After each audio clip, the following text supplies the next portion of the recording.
ہاتھ بڑھائے رائد نے کچھ دور پڑی ڈشز پکڑنی چاہی۔ موبائل کی بیپ پر نظر غیر ارادتاً ٹیبل پر پڑے موبائل پر گئی۔ ماتھے پر ہلکے سے بل نمودار ہوئے تھے۔ ڈش وہیں چھوڑے، اس نے موبائل ٹیبل سے پکڑا۔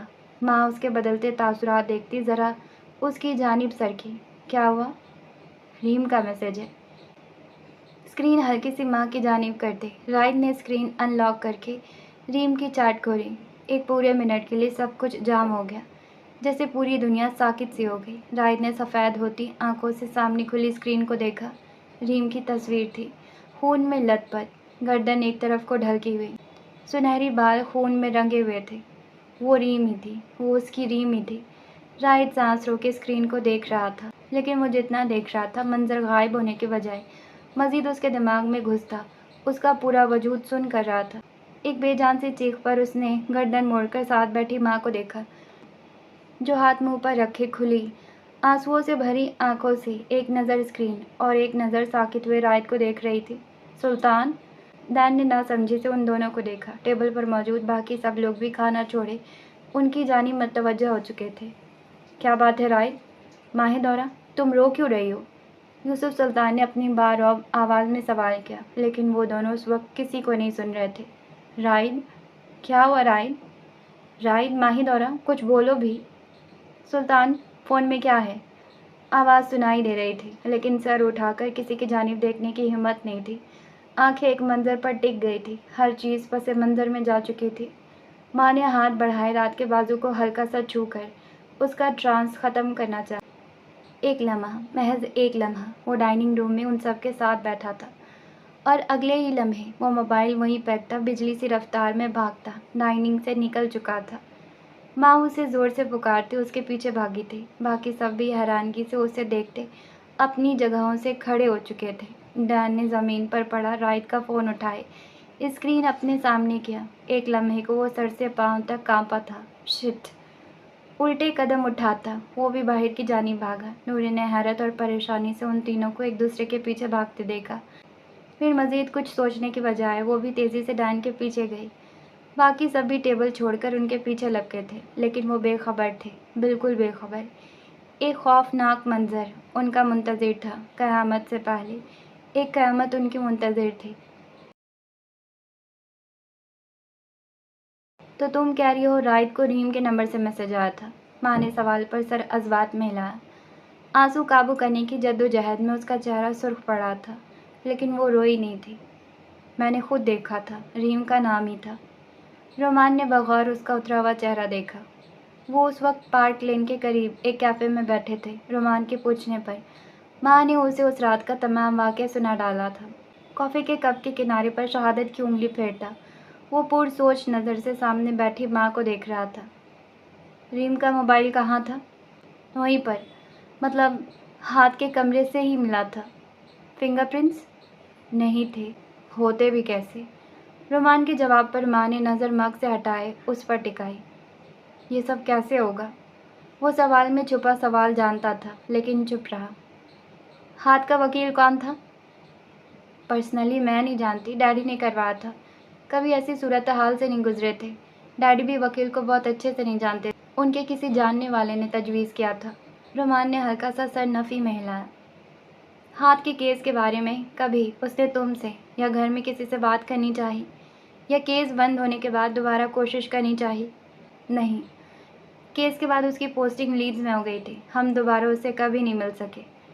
ماں کے جواب پر رومان نے گہرا سانس بھرا تھا۔ کافی کا ایک گھونٹ بھرتا وہ میز پر کونیا ٹکائے ہلکا سا آگے سرکا۔ آپ کے ہائر کیے وکیل نے یا تو پیسے دے کر ڈگری حاصل کی، یا پھر وہ بک چکا تھا۔ ہموار سا لہجہ تھا، لیکن بات گہری تھی۔ ماں نے ہلکی سی آنکھیں وا کیے حیرانگی سے اسے دیکھا۔ میں ڈیڈی کو کہتی رہی یہی بات کہتی رہی کہ ہاتھ کا وکیل ہونے کے باوجود وہ اس کے حق میں نہیں بول رہا، وہ کوشش نہیں کر رہا، وہ اتنی آسانی سے کیس ہار گیا۔ صرف ایک ہیئرنگ کے بعد ہاتھ کا کیس بند ہو گیا اور اس کو سزا سنا دی گئی۔ آواز گلے میں رندھی تھی، لیکن وہ رومان کے سامنے رونا نہیں چاہتی تھی۔ تمہارے ڈیڈ نے کوئی ایکشن نہیں لیا؟ انہوں نے لائر سے بات کی تھی، لیکن اس نے کہا کہ ہر ایک چیز ہاتھ کے خلاف جاری ہے۔ وہ موقع واردات پر موجود تھا، وہاں موجود ہر چیز ہاتھ کے فنگر پرنٹس تھے۔ سب کچھ ہاتھ کے خلاف تھے۔ اسے یاد تھی ان دنوں کی بے بسی، جب ہر آنے والا دن انہیں ہاتھ سے دور کر رہا تھا، جب ہر آنے والا لمحہ کوئی بری خبر ساتھ لاتا تھا۔ پیسہ، تعلق، دعائیں، کچھ بھی کام نہیں آ سکا۔ ہاتھ سزا سے نہیں بچ سکا تھا۔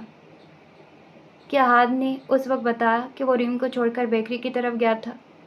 ہاں، کئی مرتبہ، لیکن کوئی ثبوت نہیں تھا۔ سچ تو یہ تھا کہ وہ اس وقت وہاں موجود تھا جب ریم کو اس حالت میں دیکھا گیا۔ کافی ٹھنڈی پڑ چکی تھی، لیکن ماں نے سوائے مگ کو دیکھنے کے اسے چھوا بھی نہیں تھا۔ حالات ہاتھ کے خلاف تھے، لیکن آدھے سے زیادہ اس کے خلاف لائے گئے تھے۔ کوئی بیوقوف انسان بھی اس وقت تفتیش کر لیتا تو ہاتھ آج جیل میں نہ ہوتا۔ تم سب کو محض چند لمحے عقل سے سوچنا چاہیے تھا۔ تم نے کیوں نہیں سوچا؟ جب ہاتھ کہہ رہا ہے کہ وہ اس وقت بیکری میں تھا تو تمہیں چاہیے تھا تم خود کوشش کرتی، اس بیکری تک پہنچ جاتی ماہ دورہ۔ تم سب کا آدھا آدھا حصہ ہے اسے جیل میں ڈالنے کا۔ بظاہر وہ سنجیدگی سے بول رہا تھا، لیکن ماں اس کے الفاظ میں غصہ محسوس کر سکتی تھی۔ ایک لمحے کو اسے سامنے بیٹھا شخص برا لگا تھا۔ وہ کیسے اسے ہاتھ کی سزا میں حصہ دار ٹھہرا سکتا تھا؟ وہ جو کئی راتیں سو نہیں سکی تھی، وہ جو روتے روتے بے ہوش ہو جایا کرتی تھی، وہ جو قریباً ڈپریشن کی مریضہ بن چکی تھی، اسے وہ کیسے حصہ دار ٹھہرا سکتا تھا؟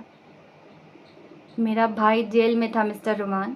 میری فیملی بالکل ٹوٹ چکی تھی۔ ہماری دوست، ہماری ریم ہم سے دور جا چکی تھی۔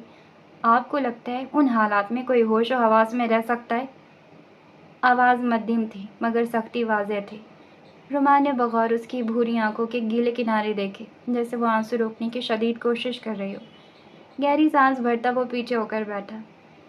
اتنے عرصے کے بعد ہاتھ کو اپنے سامنے دیکھ کر مجھے جھٹکا لگا تھا۔ وہ جیل میں تھا، میرا دوست، بچپن کا دوست، جیل میں تھا۔ میں برداشت نہیں کر سکا۔ ہاتھ یہ سب ڈیزرو نہیں کرتا۔ 3 سال بہت زیادہ ہیں۔ میں مزید اسے جیل میں نہیں دیکھ سکتا، پھر چاہے اس کے لیے مجھے اپنی پاور ہی کیوں نہ استعمال کرنی پڑے۔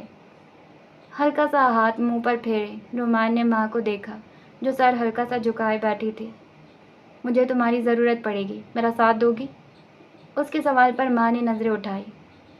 بات ہاتھ کی ہو تو وہ کچھ بھی کرنے کو تیار تھی۔ ہاتھ کے لیے کچھ بھی، بس وہ واپس آ جائے۔ رومان نے سر عضوات میں ہلایا تھا۔ ریم کی ڈیتھ کب ہوئی تھی؟ سوال اچانک تھا، اور ماں کو اپنا دل چیرتا ہوا محسوس ہوا۔ یہ سوچ ہی دل توڑتی تھی کہ اب ریم ان کے ساتھ نہیں تھی۔ آخری مرتبہ اسے اسی رات دیکھا تھا، پھر 2 ہفتے اس کی فیملی کا بھی کچھ پتہ نہیں چل سکا۔ اس دوران ہاتھ جیل میں تھا۔ 2 ہفتے بعد جب رائد واپس آیا تو پتہ چلا کہ ریم نہیں رہی۔ پھر یوسف سلطان نے ہاتھ پر کیس کر دیا، اور کچھ دنوں کے بعد ہاتھ کو سزا ہو گئی۔ ایک ایک لفظ دل پر گر رہا تھا۔ دل نئے سرے سے ٹوٹ رہا تھا۔ بہت کچھ کھو گیا تھا۔ 2 ہفتے، اس کا مطلب ریم 2 ہفتے زندہ رہی تھی۔ نہیں جانتی، کچھ بھی نہیں جانتی۔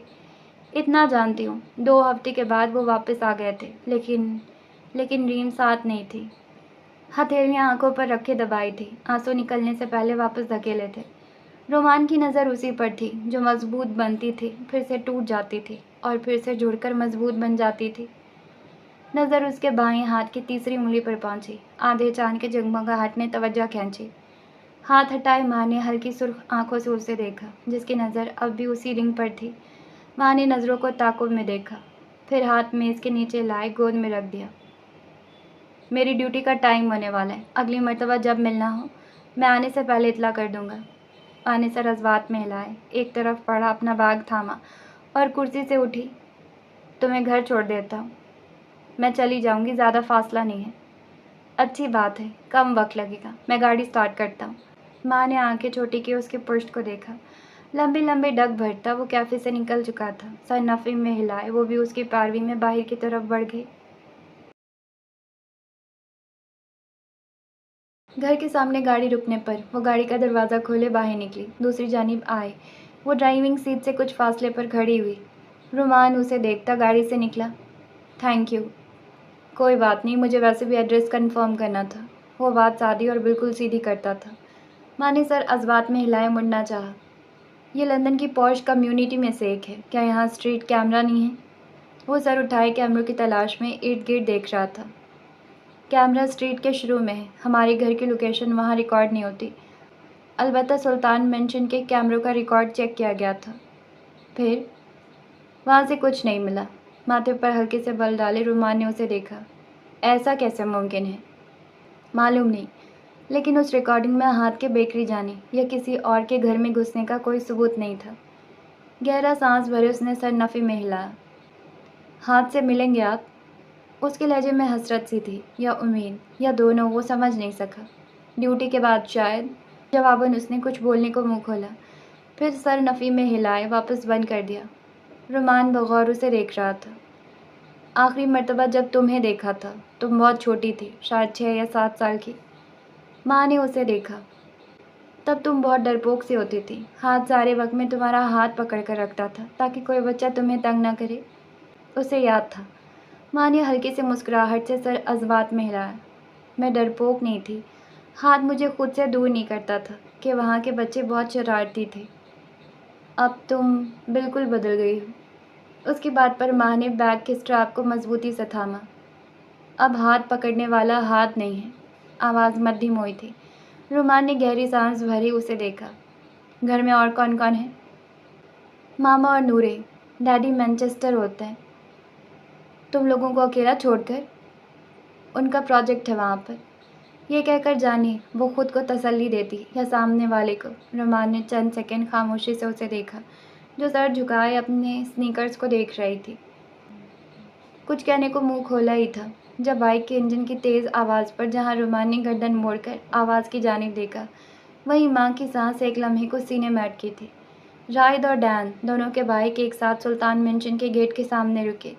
چند سیکنڈ کے بعد ڈین اپنی بائک آگے بڑھا گیا، جبکہ رائد نے بائک پر بیٹھے ہی اپنا ہیلمٹ اتارا، ماتھے پر آئے بال پیچھے ہٹائے۔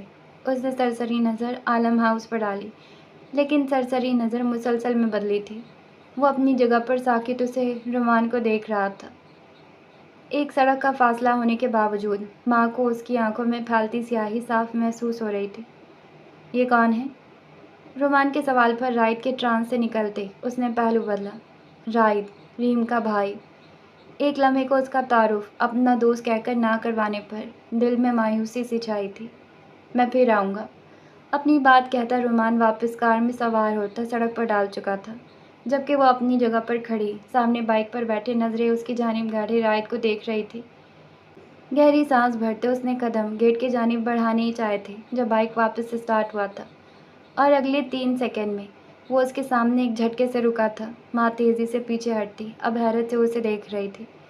نیلی آنکھیں ڈھلتی شام کے گہرے آسمان جیسی معلوم ہو رہی تھی۔ اس کا جبڑا بھینچا ہوا تھا، ہینڈل پر گرفت مضبوط ہونے کے باعث ہاتھ سفید پڑے تھے۔ وہ غصے میں تھا۔ بیٹھو۔ مضبوط آواز میں مختصر سا حکم صادر کیا گیا تھا۔ مطلب؟ وہ حیرانگی سے اسے دیکھ رہی تھی۔ بائک پر بیٹھو۔ کیوں؟ وہ آواز میں بھی حیرانگی محسوس کر سکتا تھا۔ سوال نہیں ماہی دورہ، جیسا کہہ رہا ہوں ویسا کرو۔ اور میں ویسا کیوں کروں گی جیسا تم کہو گی؟ حیرت ہلکی سی کم ہوئی تھی اور اس کی جگہ الجھن نے لے لی تھی۔ دانت کچکچائے رائد نے آنکھیں چھوٹی کی اسے دیکھا۔ اگلے 5 سیکنڈ میں تم بائک پر سوار ہو۔ لیکن تم مجھے کہاں لے کر جانا چاہتے ہو؟ 4۔ 1 منٹ، پہلے 3 سیکنڈ کہاں گئے؟ منہ کھولے وہ اسے دیکھ رہی تھی۔ 5۔ اور اس کے ساتھ ہی وہ بائک سے اترتا اس کی طرف بڑھا۔ ماں نے بے اختیار تیز قدم بائک کی جانب بڑھائے۔ میں بیٹھ رہی ہوں۔ رائد نے اس کے تیزی سے کہنے پر ہونٹ دبائے تھے، جیسے مسکراہٹ دبائی ہو۔ بیگ اس کے کندھے سے اتار کر بائک پر رکھا، ہیلمٹ اس کے سر پر رکھتا وہ بائک پر سوار ہوئے اس کے بیٹھنے کا انتظار کرنے لگا۔ کہاں لے کر؟ تم بیٹھ رہی ہو یا میں پھر سے اتروں؟ وہ حکم یوں صادر کرتا جیسے صرف نام ہی نہیں وہ خود بھی یہاں کا سلطان ہو۔ دانت کچکچاتی وہ بائک پر سوار ہو گئی۔ تم مجھے کڈنیپ کر رہے ہو؟ ہیلمٹ کے پیچھے سے آواز آئی تھی۔ تم اپنی مرضی سے بائک پر بیٹھی ہو۔ مطلب؟ ماں کا دل چاہا وہ ہیلمٹ اتار کر اس کے سر پر دے مارے، لیکن اس سے پہلے وہ بائک سٹارٹ کر چکا تھا اور اگلے ہی لمحے ماں کو اپنا آپ ہوا میں لہراتا ہوا محسوس ہو رہا تھا۔ قریباً 20 منٹ بقول ماں کے ہوا میں سفر کرنے کے بعد وہ شاید اپنی منزل تک پہنچ چکے تھے۔ سر اٹھانے پر ایک مرتبہ اس کی آنکھیں واہ ہوئی تھیں۔ وہ ویسٹ منسٹر برج پر تھے۔ رائد اسے اس کی پسندیدہ جگہ پر لایا تھا۔ ہیلمٹ اتار کر وہ بائک سے اتری۔